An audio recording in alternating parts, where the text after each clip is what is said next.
In today's video, I'm going to teach you how to add video to your hosting or website using their website builder. This is a really useful thing to know if you want to showcase a product demo, a welcome message, a portfolio clip, or any kind of visual content on your site. One important thing to understand right from the start is that hosting or website builder doesn't work like a traditional file uploader for videos, and that catches a lot of people off guard, especially if your video is still sitting on your computer. I'll show you the simple way first, and then we'll handle the workaround that makes local video possible. To begin, log into your Hostinger account and open the website builder for the site you want to edit. If your website hasn't been created yet, you'll need to set that up first before you can add any content inside the builder. Once you're inside the editor, go to the part of the page where you want the video to appear. It helps to decide this before dragging anything in, so your layout stays clean and you don't have to move things around more than necessary. When you've picked the spot, click on Elements.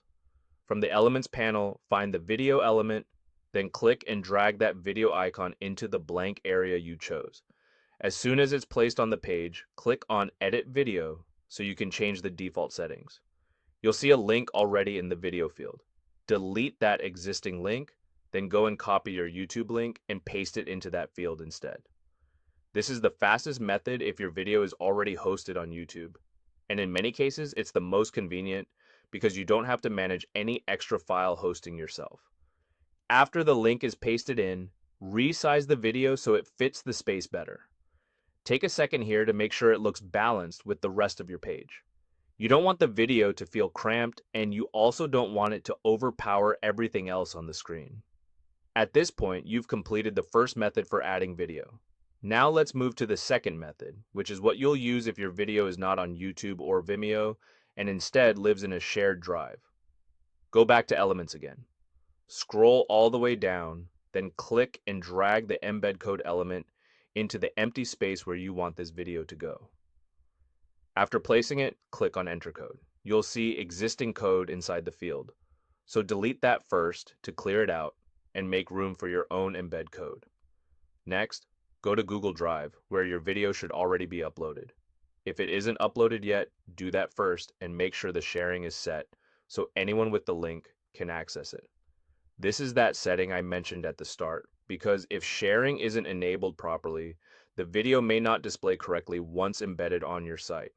Once your video is in Google Drive, right-click on the video file and choose Open in New tab.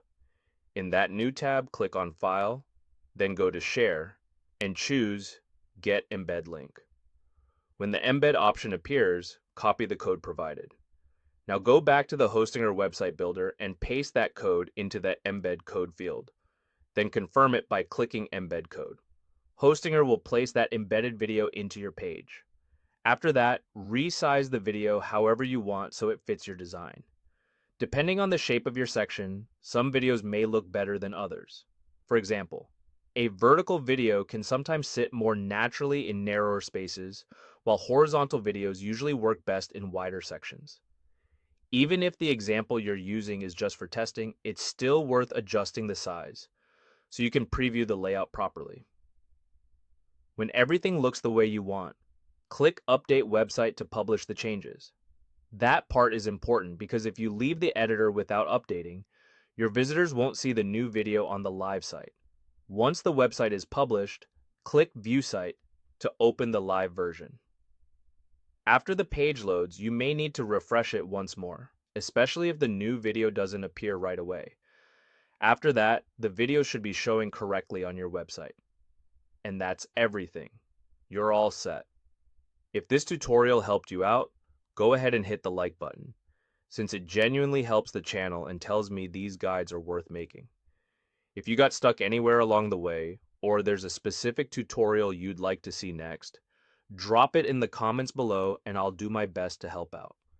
And if you want to keep up with future step-by-step guides like this one, make sure to subscribe so you don't miss what's coming. Thanks for watching, and I'll catch you in the next one.